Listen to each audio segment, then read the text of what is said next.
The CISO series, it's cybersecurity headlines.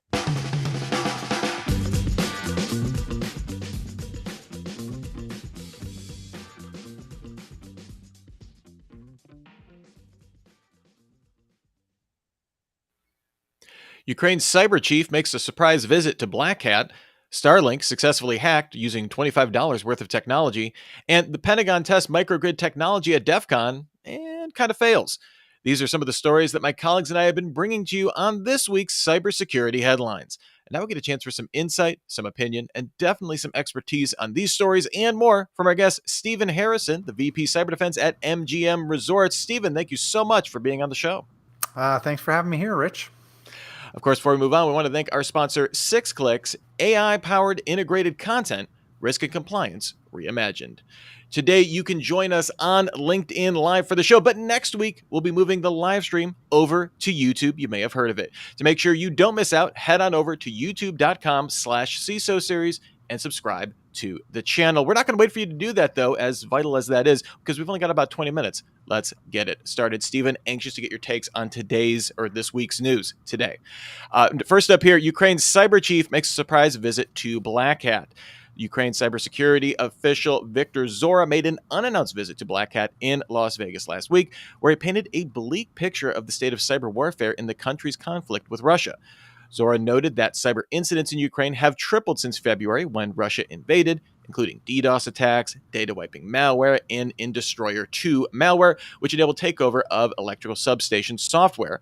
This is perhaps our biggest challenge since World War II for the world, and it continues to be completely new in cyberspace. So, Stephen, this war has been, I think, eye-opening, some say unprecedented in terms of cyber on both the military and the private sector front, just seeing a lot of activity that we haven't seen in other conflicts. A lot of big tech players included in that. I'm curious, what's your take on this?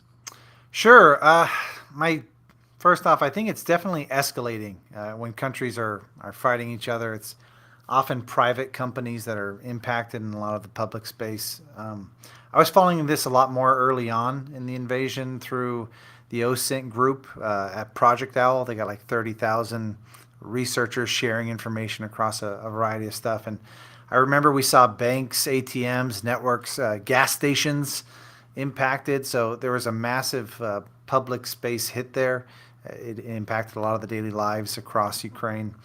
It is the scale of it is unprecedented. I don't think it's new in my opinion, but it's getting larger. I think during Crimea in 2014 we had, if you remember, the German parliament was DDoSed, and then a lot of DDoS attacks across Ukraine during that time. I think it was the same time that the OPM, Office of Personnel breach occurred.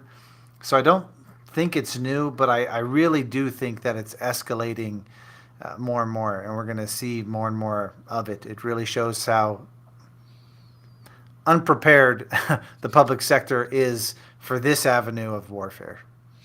And I think that this isn't just, I guess, a side theater, like in any other conflicts that, major world conflicts that come up. This is not just going to be like a sideshow. This is like a major theater, of any hot or cold conflict, essentially. Oh yeah. I completely agree. And it's really just awful what's happening there in Ukrainian cyberspace. I guess if we're reducing it down to countries there, but it's spread all over that region too. And Moldova particularly is facing a lot of different attacks around the same time, sharing a lot of the same burden. Disinformation is rampant on the VK platform, which is a big social network out there. And so it's not new. I'd say it's been more and more sophisticated and growing and evolving like everything else since probably Stuxnet in 2010, and it'll get worse. It's my opinion, at least. All right, well, moving on. Speaking of things getting worse, Killnet claims to have hacked Lockheed Martin. The Moscow Times has reported that the pro-Russia group has, with the endearing name of Killnet, we've covered them on this show before, is claiming responsibility for a recent cyber attack on aerospace and defense giant Lockheed Martin. Rather than hacking just to steal corporate data, this appears to be an act of protest and sabotage against a company that supplies weapons technologies to Ukraine. The fact that we have a major technology supplier to the military being hacked, meaning the bad actors got inside or at least got a hold of data, could be used for something like a business email compromise, similar tactics that we've seen, not even from state-sponsored actors, just things that work in terms of hacking large organizations. Given that you have your own responsibilities overseeing another high-profile organization, Stephen, not military, of course, but still high up there as a target. I'm curious, what do you feel when you read about companies like this being hit? I don't feel envy for Lockheed Martin right now. I don't expect we'll hear much about the actual impact or anything like that. Maybe you rarely do, and if you do, it's usually far after the fact, very removed from the incident. We'll have to wait and see on that one. For my perspective on this, there's so much that comes into a breach investigation. It ties up so much of your resources that are usually focused on continuous improvement operations and protecting your normal level of attacks against an organization. I think this is it calls a big risk that everyone's seeing right now across supply chain and third party. So if you're targeting the U.S. government, obviously Lockheed Martin is a good avenue to get there. And so companies sort of pass off supply chain risk through vendor risk assessments in a lot of cases. We try as an industry for great compliance controls, but are the integrations or exchanges of data done securely versus just a posture page saying here's a vendor or a third party partner, and looking at it and saying, okay, are we also, for partner development projects and the pipelines involved there, are they being evaluated stringently as they were if they were internal, or are we taking a lax approach as an industry to that? There's a big need, a big need here to make sure it's not just lip service with supply chain risk. And that's when I look at Lockheed Martin, I immediately think supply chain risk to the government more, the U.S. government more than anything else. But really evaluating third-party data points, and this is going to become a huge balancing act as well with operational impact, because obviously there's a gigantic contractor for the U.S. government, and pushing back on that could impact other projects, and that's true of any vendor. If I bring in a partner and there's a high demand for a deliverable on that, it is a bit of a balancing act in how you integrate with them and seeing what risk you can and can't accept. So, yeah, this is an interesting one for sure. Yeah, and to your point, we probably won't know real specifics until a FOIA request 10 years down the road or something like that. Yeah. But good points to keep in mind for sure. Next up here, Starlink successfully hacked using $25 mod chip. Researcher Leonard Wooters revealed at Black Hat how he successfully hacked SpaceX's Starlink satellite-based internet system using a custom board with a mod chip, including a Raspberry Pi microcontroller, all of which he attacked to a Starlink dish. Using this $25 rig, he leveraged a voltage vault injection attack to gain root access to a Starlink user terminal, which enabled execution of arbitrary code on the Starlink network.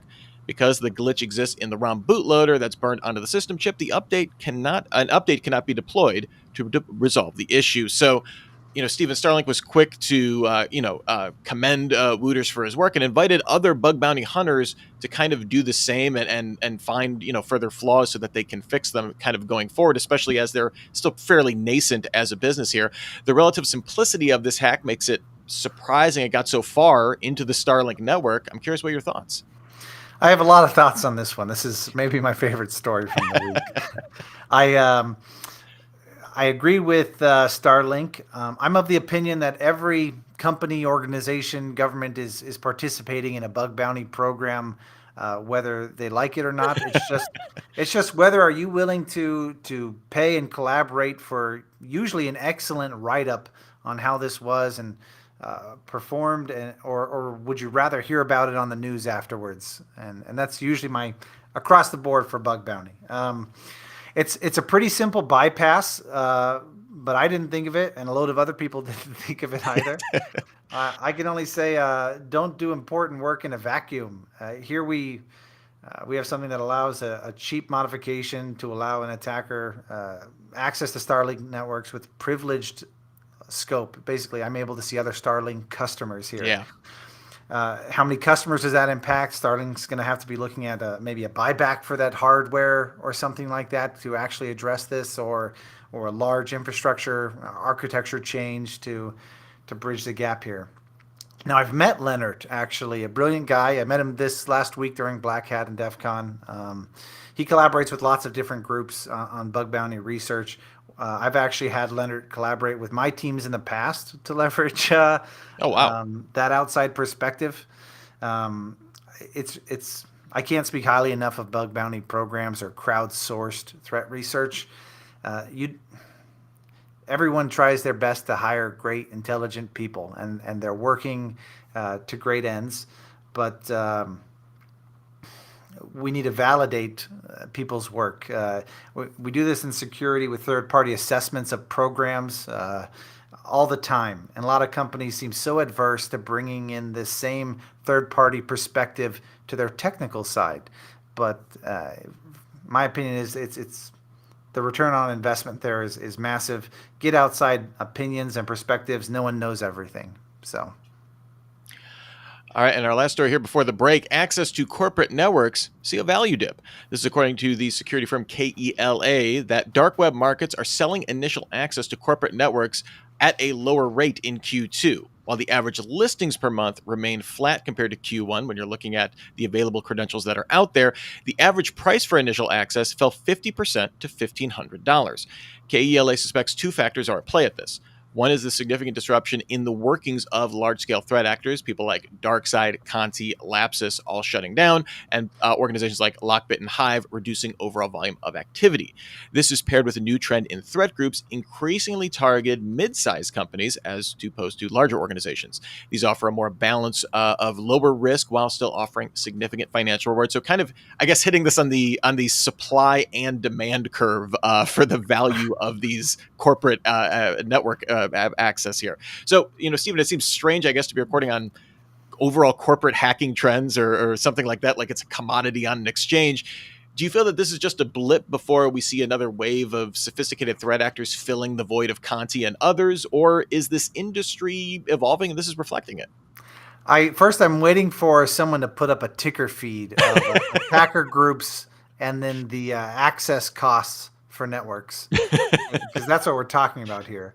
I think that likely the cost is where it's supposed to be, which is like I'm commenting as a financial analyst here or something, but and it's a bit speculative. But these groups mentioned of them, like Lapsus, was offering an exuberant amount for access to corporate networks, if you recall, via Telegram. Oh, yeah. And they were saying like $20,000 if you for a week of access into an environment. I think this is a rebound of that effect, where they had a lot of high value targets they were going after for most of Q4 and Q1 of this year, and likely that drove the overall cost of of network access up. And with Lapsus shutting down with pending indictments and legal consequences, I think it's more of a rebound effect and to the overall dark web market. That's my opinion when I look at this story here. I also think it's a staggering place for us to be, where we're tracking these costs like commodities, as you said. So. Yeah. And it seems silly or almost like to the point of parody, but at the same time, that is like a threat intelligence signal, and I don't blame people for keeping track of that, because it can show you where the cyber criminal market is going, for sure. Yeah, definitely. If you have to be able to look at that cost and say, okay, if that's all it takes to get access into my network, which is if I'm on one of these lists, that's something I'm considering. Yeah. What am I doing to detect when that access is granted, or try to retrieve insight into it? There's a huge threat intel piece here. I think the prices are probably back where they should be, which is weird again to say, like some financial analyst. Again, I think it was inflated because of Lapsus largely. So. All right, well, before we move on to the second half of the show, we want to spend a few moments with our sponsor, 6clicks. With 6clicks, organizations can manage enterprise risk easier than ever before. 6clicks helps you identify your risks, group them into risk registers, and run risk assessments. It highlights causes and potential impacts, outlines risk treatment plans, and helps you manage the full treatment lifecycle. For more information, visit 6clicks.com/CISO series. That's the number 6, and then spell out clicks.com. All right, our next one here, one of my favorites from DEF CON, researcher Roots Tractor. This comes from the security researcher known as Sick Codes, and they presented a new jailbreak for John Deere tractors, providing root access to the widely deployed 2630 and 4240 models. This jailbreak requires physical access and some technical chicanery to get it working on the tractor. Sick Codes says he's unsure if John Deere can patch this approach without implementing full disk encryption, which likely cannot be done on existing tractors. Unsurprisingly, rooting the devices revealed the tractors used outdated and unpatched software under the hood, pun intended. So, Stephen, this story kind of parallels with the Starlink story in a way. It's about accessing an endpoint, in this case, tractors. Although the specific hack requires physical access, it's not inconceivable that another iteration might be able to be done remotely. People tend to forget how sophisticated these machines are, but that's why they are, in a lot of instances, the kind of the initial fighting ground for a lot of right to repair legislation that we've seen over the years, and beyond that, a vital part of the food supply industry. I'm curious, what are your thoughts about this hack here? I like this one a lot. My wife's family is actually cattle farmers in Idaho, a lot of them. And so Oh, wow. I got a lot of exposure early on, maybe 15 years ago when we were dating, to tractors and the different things they can do. I'm torn on this. I like anything where people stick it to corporate overlords over right to repair. Mm-hmm. Just the tinkerer in me who's like, I want to be able to buy a part, rip something open, solder, save a few $100s in repairs. And in this case, when you're talking about tractors, you're talking about tens of thousands of dollars that you're saving in your right to repair these vehicles. It's also a huge area of concern when you think about the equipment. We throw the word tractor out there. Maybe people have something in their head of what a tractor is, but what they're used for. But essentially, they're modular devices used for like all sorts of industrial and agricultural work. You're talking about like tillers, seeders, hoppers, paving work, stump grinders, flail lawnmowers. There's so much a tractor can do, and as they become smarter in operation from the tech standpoint, this is definitely interesting because you don't want to see some baler falling victim to a remote code execution vulnerability over wireless or something like that. So, yeah, I like this article. I like the work Sick Codes did here because you can just imagine some farmer everyone has a tech friend in their life who's like, and they used to call them to jailbreak their phones or things like that. And now I like to picture some farmer is calling people in their family saying, hey, George is pretty technical. I was Googling or I read this article about jailbreaking my tractor here, my John Deere. I need him to come over and help me flash the ROM on this so that I don't have to pay this fee for licensure on this. So Sick Code sheds pretty good light on both sides for this. I think right to repair, I'm definitely on that side of house. For the vulnerability side, though, again, don't do these things in a vacuum. I'd love to see John Deere or other companies building these, Kubota, all these big tractor companies. If you're going to get in the technical space and build more technical vehicles and self-driving agriculture and farm equipment, it's great to see those opened up for threat research and things like that. All right, well, next story here, an interesting curiosity, and Stephen, I can't wait to get your thoughts on this. A Microsoft Office mail scam. Cybersecurity consultant Martin Pittman received a call from his mother letting him know that a neighbor had received what appeared to be an Office 365 product in the mail with a USB stick to install the productivity suite. It's the call every son wants to get. The stick includes a fairly high-quality packaging. You'll never guess this, though. Plugging it in the stick immediately showed a message that the computer had a virus, providing a very convenient toll-free number to call for supposed technical help. You can guess the rest. Of course, these types of fake tech support schemes are extraordinarily common. It's weird, though, that the attacker went to the expense to not only mailing out the USB stick, but putting together like full retail packaging for this, including like registration numbers and stickers and stuff like that. If looking at the pictures of it, it really is quite phenomenal. Look for the show notes for the link to the article. I'm curious, Stephen, does this strategy reflect a new trend, an old trend, desperation? Maybe just someone going for a hacking classic at this point? I like to think it's a classic. It's Things a have, throwback. yeah, maybe. The things of like this have happened before, but this one is so unique. The level of detail here. You have engraving on the USB. The Yeah. packaging is like modern design and branding. This is some like if you're learning about industrial control work and you're specializing in packaging goods, this is like the work you would see come out of that.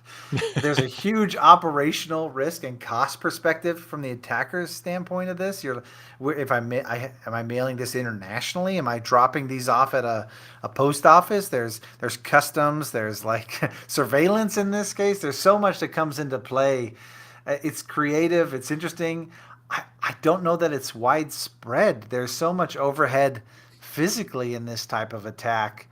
It's something like in the plot of the movie Sneakers or something you would see where someone's like Marty's asking them to ship these to some old lady because they know she'll just fall for it. I love this story. It's very interesting, but it's great to see in real life, but I can't, even the article, they don't call it out as widespread. It's really like No, it's one just of like a this kind. one kind. It almost is enough that I'm cynical enough to think that this is somehow a viral marketing campaign for either a TV show or some other cybersecurity firm or something like that, and that like this could happen to you. Like this will be in a commercial or something, and they'll get sued to oblivion for hacking someone. But Yeah, yeah. it's so inexplicable that I can't. It must have cost them. I mean, about $100. I mean, like to manufacture that is too much. It's too much. It's like the plot of something you'd see in Mr. Robot. You're like, what am Yeah, I? yeah. It seems very targeted Mhm. against a certain group of users for sure. But yeah, I don't. It's interesting. It's fun, but it's. I don't think it's a major risk. Well, but the risk here is not taking that call from your mom. Oh Cybersecurity yeah, pros, answer take the your call mom. from your mom. That's what I got to Yeah. say. And our final story here today, moving on, the Pentagon tests microgrid technology at DEF CON, and it kind of fails, maybe by design. The Pentagon is planning to deploy local self-contained electric grids or microgrids at 134 Army bases beginning this fall. But first, they tested the technology at DEF CON, looking for hackers' help finding potentially crippling vulnerabilities so they can better preempt cyber attacks. More than 1,700 DEF CON attendees participated in the Pentagon's microgrid hacking challenge, and many of them successfully shut down the mock grid within minutes. The Army is pushing the microgrid effort because the systems are energy efficient, cost effective, and can keep bases up and running, even if another cyber attack or natural disaster takes out a larger power grid. Just even it's funny to say, oh, this immediately failed, but that was the point, right? To find these kind of vulnerabilities, maybe not within minutes, but better to find them now than not. But what about this underlying thesis that microgrids are safer than being part of the overall power grid? Any holes in this argument that you see? So first on the argument itself, I don't know if it's safer. It's definitely a good way to segment and minimize your impact, which I Hmm. think we do a lot in networks on premise or cloud. It's a really good practice to segment areas of impact. So if one area is adversely affected, you're not losing everything. In this case, we're talking about the power grid, and you read this article and you see that they're talking about larger scale, not just military. They're starting with the military bases and things like that. There's a lot of value to this, and there's a lot of tie back to the Ukrainian cyber chief's article here because there's so much on the power grid side. Again, back in 2014, power grid hit to Ukraine. So segmenting it is very important. I don't think it's going to be safer or more secure. You're just going to realize less impact, which is a great operational goal. It's good. The safer, secure part comes from this crowdsourced threat research. Again, showing up to DEF CON where you have some of the best researchers internationally around the world coming and you're inviting them to test this. That's the right approach. Don't do things in a vacuum. just like bug bounty program, like we talked about earlier. Get outside opinion and perspective, and it's really heartening to see the Pentagon taking that approach. And they've started this, I think, since they did the Hack the Pentagon challenge a few years back, and it seems to be growing more and more. So I don't know that it'll be safer or more secure by design. It'll be less impactful, but the safer, secure side is going to come from constant testing and evaluation, and it's great to see they're doing that. All right, well, before we get out of here, Stephen, was there any story that you reacted strongly to today that maybe just made you roll your eyes or give a big thumbs up to? Oh, I really liked the Starlink, Leonard's work there. Again, I got to plug bug bounty programs for anyone listening. Find someone who can work for your group or organization, or find individual researchers. But it's such an interesting and widespread attack. The vector is very original in that he's went and bought this satellite and modded the chip himself, soldered it on, and took over the stream for a large ISP essentially. So I thought that story has all sorts of great stuff in it. It's a great read too. If you want to read it, it's very well written. So. All right. Well, thank you so much, Stephen Harrison, the VP of Cyber Defense at MGM Resorts. Where can people find you? And most importantly, are you hiring? So, yes, we are hiring in MGM Resorts. We have multiple openings across technology, digital data, InfoSec. So you can find us on mgmresorts.com. You can hit me up on LinkedIn if you have any questions or just want to chat. And yeah. All right, fantastic. And of course, we also want to thank our sponsor, 6clicks, AI-powered integrated content, risk and compliance reimagined. A reminder, Super Cyber Friday returns next week, and the discussion will be hacking the brilliant jerk, an hour of critical thinking on how to deal with talented but difficult employees.